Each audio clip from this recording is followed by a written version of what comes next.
Mass media seems to have always been on the side of Kinsey and his philosophy. A philosophy carried out by Hugh Hefner in 1953 when he launched Playboy magazine. That same year, Kinsey released his K-Bomb, Sexual Behavior in the Human Female, the second book in his report on human sexuality. Hefner made an immediate association between his soft porn magazine and Kinsey's research. I referred to it in the first introduction to the first issue. I called it the other great book that was coming out in 1953. Max Lerner, the historian and a good friend of mine, said that Kinsey was the researcher and I was the pamphleteer. And it's an interesting way of looking at it. I certainly do think that in a very real way, the sexual revolution began in 1953, with the second book and the beginning of Playboy. Hugh Hefner had been under the influence of Kinseyan philosophy since the release of the male volume in 1948. He had even written about it in a college publication years before he started Playboy magazine. Half a century later, in Playboy's 50th anniversary issue, Hefner paid special tribute to Alfred Kinsey, celebrating the man who had helped him launch the sexual revolution. But Playboy represented more than just nude photos of the girl next door. According to Hefner, the magazine was, quote, a statement of rebellion without question. The first official Playboy playmate was named Janet Pilgrim, directly intended to mock America's Puritan heritage. In time, Hefner would publish the Playboy philosophy, a new morality for the post-Kinsey era. Just as Kinsey had gone all over the country, preaching the message of sexual reform, Hefner followed his example, giving speeches, appearing on talk shows, and speaking in public forums as the pamphleteer for Kinsey's sexual revolution. So what you're saying, Mr. Hefner, is that we should encourage premarital sexual relations? I think that we should encourage the notion that sex can be right and proper in marriage or out of marriage. In time, Hefner set up the Playboy Foundation, which became, quote, one of the major sources of income for the Kinsey Institute. But was Hefner's sexual revolution simply about giving consenting adults the right to alternative lifestyles? Or was there a hidden agenda within the pages of Playboy, one that would further the child sexual abuse also found in the Kinsey reports?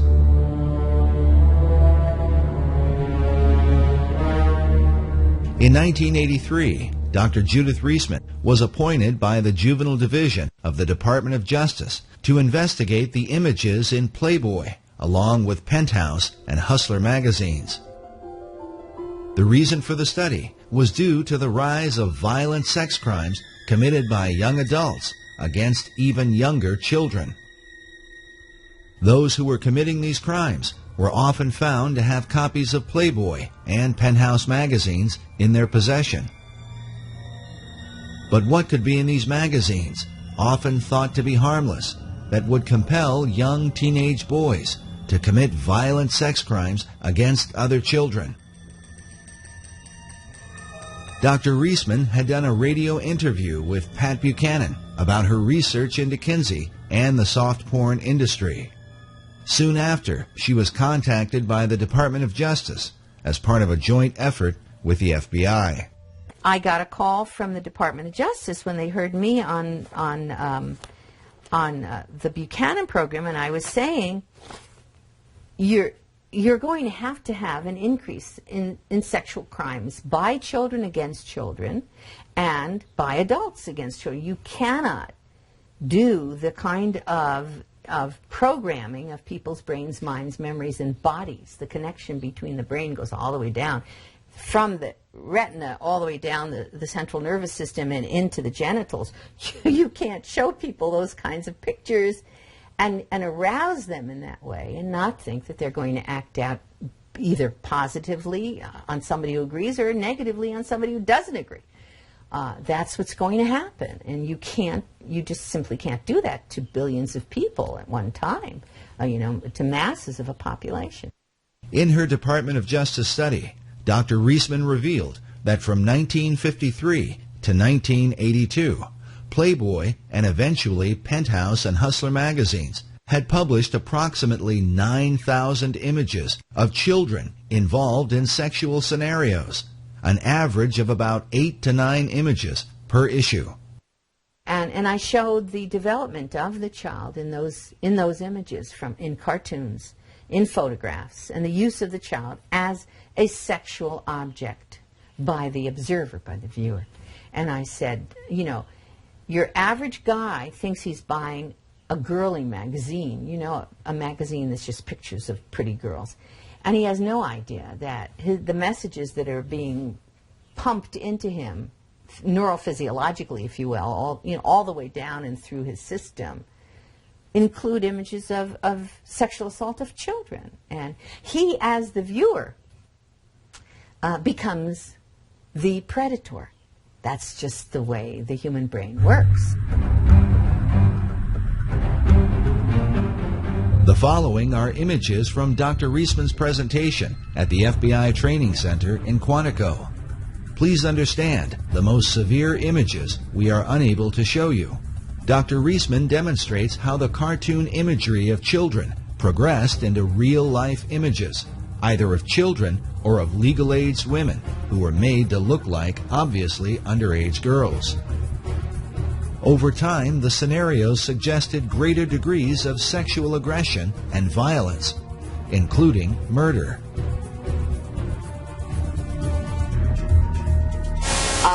That cartoon says, can you read it? Well, anyway, it says, thank you, good night, Betty Lou, thanks for a really swell evening. Now here, we do see the penis. One of the few cartoons that we have the male penis. Of course, it appears that the gentleman has murdered Betty Lou.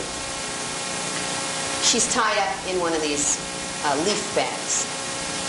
Now, I will challenge any of you in the next week or 2 weeks or month or 2 months or 3 months to drive along a road and see a garbage bag tied up like that, a leaf bag tied up like that, and not somehow to flash back to this kind of fantasy image. Now, for you, it may not be a problem, but we have reason to suspect that for some publics, that kind of continual flashback in our subconscious constitutes a real problem.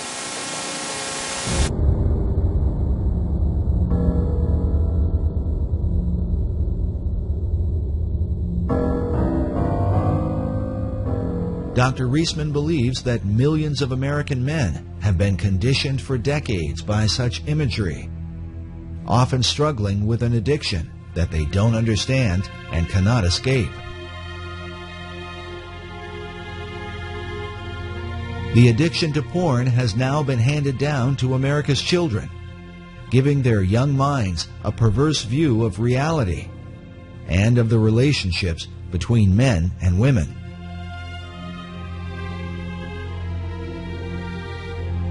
With mainstream soft porn magazines having normalized the idea of sex and violence against children, could this be, as Dr. Reisman has taught, the reason for the continued rise of child abductions, child molestation, and even child murder in our country? And are these materials, which are often defended under the First Amendment, the real liberty that America's founding fathers fought and died for? Recently read on, I think, Fox News, you know, one of the newscasters there has got a blurb or an article right now on the internet.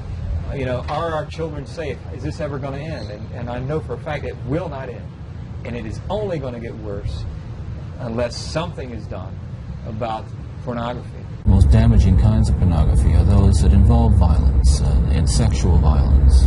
Because the wedding of those two forces, as I know only too well, brings about behavior that it's just too terrible to describe. After seeing her presentation at their training center at Quantico, the FBI ordered all copies of Playboy and Penthouse magazines to be removed from the FBI Post-Exchange. A similar reaction occurred with the Southland 7-Eleven Corporation, which had been a major distributor of Playboy and Penthouse. But in 1986, After seeing Dr. Reisman's presentation, the 7-Eleven chain refused to carry the publications, costing the soft porn giants untold millions in annual revenue. Dr. Reisman herself describes what the FBI and 7-Eleven were really responding to. That what they were getting in their house, what their sons were seeing, what the uncles were seeing, what the boyfriends were seeing, was how to sexually abuse a child and laugh about it. During World War II, the Nazis used cartoons to condition the minds of Germans against the Jewish people, creating an exaggerated and comical identity that ultimately led to their persecution and mass murder. Dr. Reisman believes a similar kind of conditioning has happened through the use of cartoon imagery that depict the rape and abuse of children. Children are being sexually assaulted, they're being trampled on, they're being kidnapped, they're being murdered. And I have all of those kinds of cartoons. Some of the following cartoons are disturbing, such as this image from Playboy of an infant child masturbating with a title that reads, "Getting Off." Not surprisingly, the cartoon supports the Kinseyan view that children are sexual from birth. Children are often shown to be the aggressors, as in this image of a small child speaking to an older man with a candy cane. The caption reads, "No thank you, nice man. I don't want to go for a ride in your car. Why don't we just go up to my place and BALL?" This image from Penthouse has 3 young girls in conversation. The one with the candy cane says, "Yeah, and he gives you one of these just for straight sex, no deviations." This Playboy image is of a young girl putting her dress back on. She says to the older man in the bathrobe, "You call that being molested?" In this scene, a young girl is in bed with an older man. On the phone she says, "Hello, Mommy. I met this nice political leader from the moral majority on Capitol Hill." Incest is another prominent theme of the magazines. This Playboy image shows a young girl in bed with an obviously older man. The caption reads, "Everything's fine, Mama. Uncle William and I are playing a game called Consequences." This cartoon from Hustler magazine is of a father molesting his high school daughter. She says, "Daddy, not only is what you're doing illegal, it's being done badly." Many scenarios involve characters that most children recognize, such as Santa Claus and the Wizard of Oz characters, in which Dorothy is either raped or molested by her companions. In this cartoon, the Santa Claus has an ecstatic look on his face because the little girl sitting on his lap has her hand inside his pants. In this one, the Santa Claus has his pants around his ankles as he rapes an obviously frightened little girl on his lap. The Santa images become especially violent, even bloody, such as this one, where the Santa character has just murdered a child with a machine gun. The child's bloody body lies on the floor. The caption reads, "That'll teach you to be a good boy." There are literally thousands of such cartoons, cataloged and analyzed by Dr. Reisman.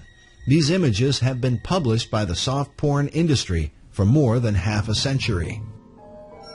But by far the most disturbing collection comes from Larry Flint's Hustler magazine.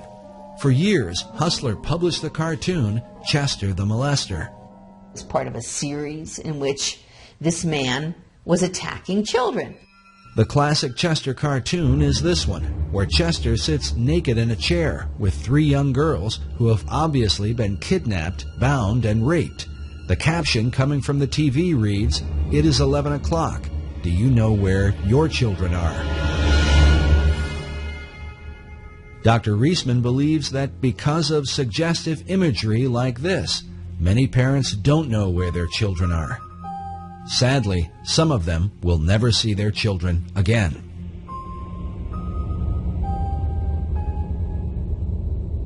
Chester the Molester was the invention of Hustler's head cartoonist, Dwayne Tinsley, shown here in the 1985 documentary, Rated X, where he explains the character of Chester. And Chester's the character that I do for the magazine. You have this dirty old guy that would do anything to trap a young girl.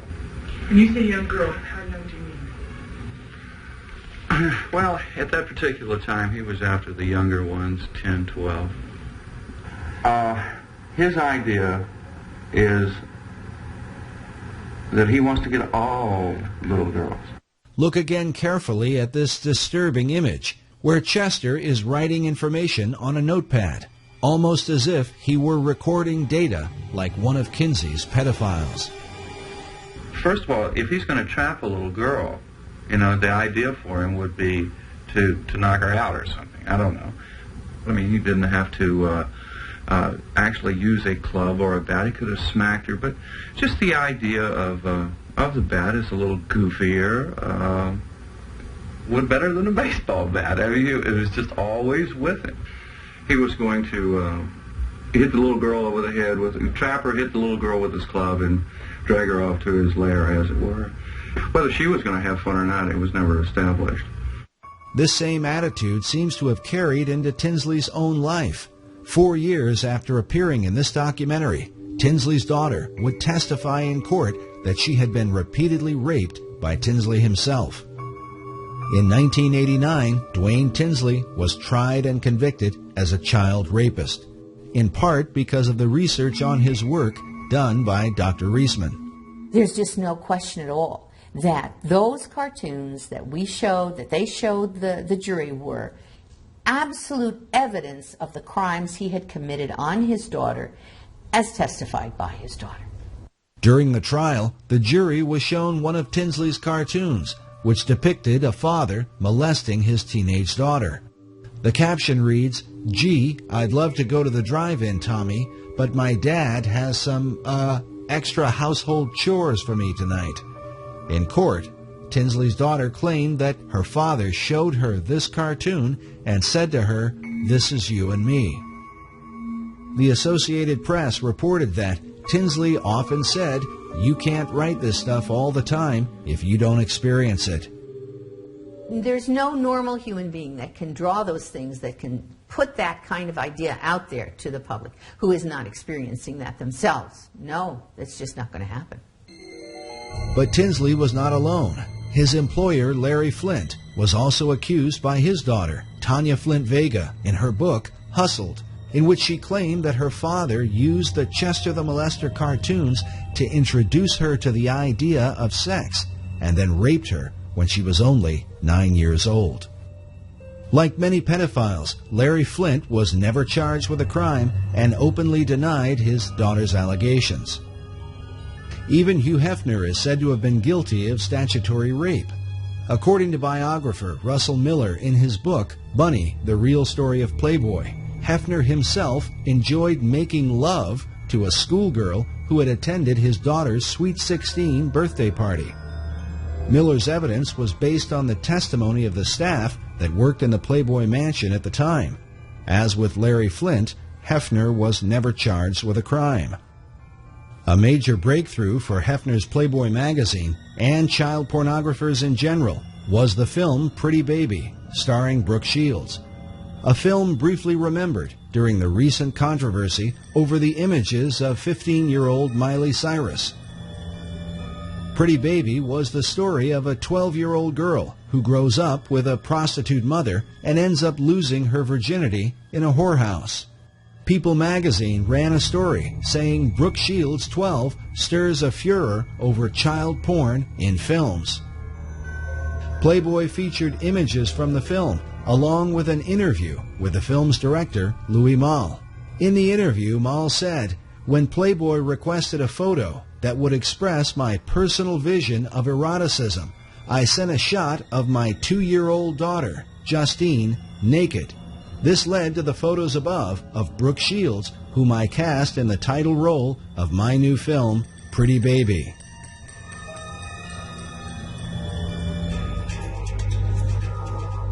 As early as 1971, Reader's Digest published an article titled "What Sex Offenders Say About Pornography." The article cited the FBI's Uniform Crime Reports, stating that between 1960 and 1969, the number of forcible rapes committed by males under 18 had increased by 86%. it could be concluded that some force impelling towards sex crime has been operating on younger males in the United States. The period described by the FBI was one in which Playboy magazine had been the principal form of widespread pornography in America, especially the kind that would find its way into the hands of underage males. Then in the 1980s, the Surgeon General C. Everett Koop called pornography a clear and present danger to American public health. And who could forget the disturbing warning given by serial killer Ted Bundy in his final interview with Dr. James Dobson just hours before his execution in 1989. Listen, I'm no social scientist, and I haven't done a survey. I mean, I don't pretend that I know what John Q. Citizen thinks about this. But I've lived in prison for a long time now. And I've met a lot of men who were motivated to commit violence just like me. And without exception, every one of them was deeply involved in pornography, without question, without exception, deeply influenced and consumed by an addiction to pornography. Despite these warnings, the so-called soft porn industry has been normalized in America, partly because some of the most powerful social and political leaders of the last half-century have given interviews and appeared in these magazines, helping to make them part of America's mainstream. Perhaps most famous was Jimmy Carter's Playboy interview in 1976 as a presidential candidate. While ultimately considered a political blunder, it undoubtedly sent a message of acceptability to the up-and-coming generation, to those who, in time, would end up running the country. As such, what sort of decisions would they make on behalf of America's women and children? It is also important to consider that the warnings from Ted Bundy and the Surgeon General were given years before the widespread use of the Internet, where today pornography is available to the masses like never before in history. The Internet, I'm not trying to say is a real negative and dark thing. There's a lot of positive and good things coming out of the Internet, but people need to be aware of the dark element that the Internet provides to people. And it's in a very private, secret place, so people can keep can be anonymous. Whereas, 20, 30 years ago, to go to a porn shop, you'd have to go to a seedy part of town and people would recognize you. It's not that way anymore. It comes right into your house. And that's why I think it's so dangerous. The idea that pornography doesn't really hurt anyone is a fallacious argument. How many marriages, how many tens of thousands, perhaps millions of people are hurting in their relationships because of pornography? And the guy who watches porn is basically probably going to get addicted to the porn.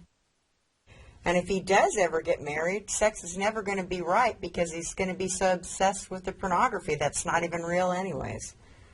I believe that God intended sex to be between a man and a woman, a husband and a wife. Can you explain the images on the computer? This is nothing right here. Just because you're not out with some other woman doesn't mean that you're not being unfaithful to our marriage. And what else do you need? What do you need? I want my husband to be faithful. I want my husband to be a father to his children. I don't want him in his office watching pornography and telling me that he's trying to meet deadlines.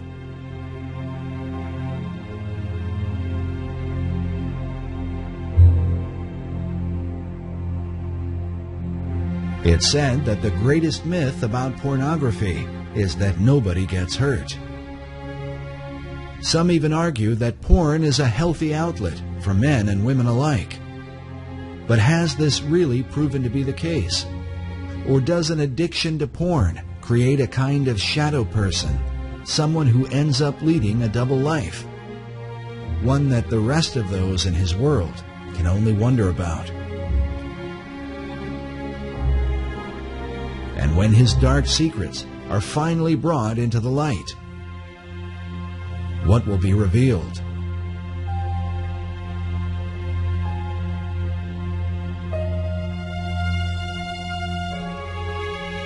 One who understands the dark temptations of pornography is former Penthouse producer J. Gator Henry, who claims he narrowly escaped a lifestyle that became so extreme it almost landed him in prison. I'll say that, but for the grace of God, there go I when I see these men that are being arrested on the news.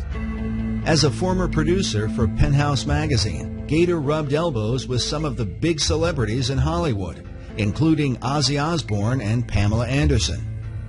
And as you would expect, his work exposed him to countless Penthouse models. Man, it was an ego rush to be around the most beautiful women in the world and then running around naked. And to a lot of men in America, I had the dream job. I mean, I was their hero. I was doing what everybody thought was the greatest thing in the world that a man could be doing for a profession. Gator believes his addiction to pornography began with a troubled childhood. My uncle had molested me when I was a child, and he ended up confessing that to me prior to his death from AIDS a few years ago, so I had that event in my life, and then I also remember when I was young finding a penthouse in my father's bedroom closet. And boy, I thought that was the greatest thing since sliced bread when I found that thing. And when you're at that age and everything else, and so I immediately was hooked on the whole thing. So it was kind of interesting that everything turned around and ended up working for Penthouse. And pornography, especially printed pornography, people think that Penthouse or Playboy or whatever is innocent. And I'm here to say that it's absolutely not.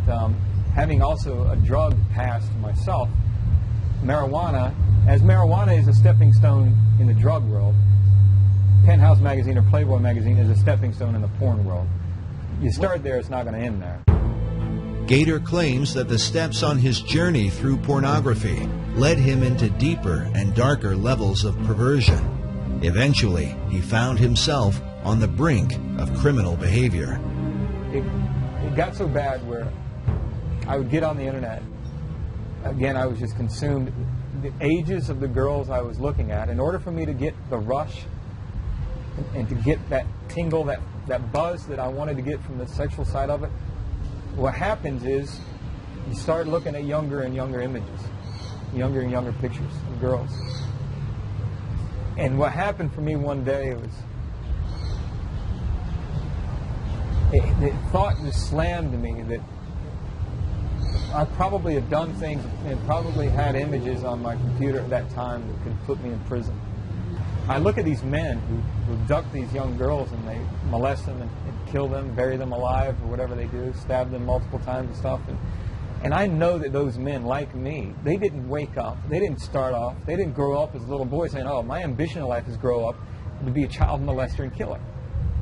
And I know for a fact that everything in the marrow of my bones, because I've been there, I've walked and lived it, that pornography took them to that place where just your average Joe comes to a place in his mind and in his being where he's so consumed with that fulfillment of that lustful thought and pleasure, with that thought that he has to fulfill it. And the fantasy becomes so overpowering and so all-consuming. And those are the guys that go out and take these girls.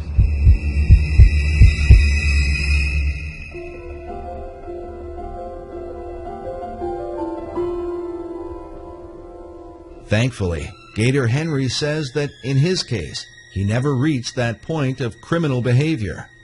Today, he tells others he found strength to turn away from his dark addiction through his faith in God. I remember it now, and I saw myself. How wretched I really was before him. And how I had sinned against him, and he'd been so merciful to me. Dr. Judith Reisman has commented that in her more than 30 years of research, she has seen few, if any, escape their porn addiction except through anti-porn activism or faith-based programs. In Gator Henry's case, he says it was his Christian faith and the teachings he found in the Bible that kept him from becoming a sex offender. And what what delivered me, what took me out of that, was plain and simple. Nothing but the power of Jesus Christ and the power of His Spirit through the fear of God. That fear might be summed up in the Gospel of Luke. When speaking about children, Jesus said, "It were better for a man that a millstone were hanged about his neck, and he cast into the sea, than that he should offend one of these little ones."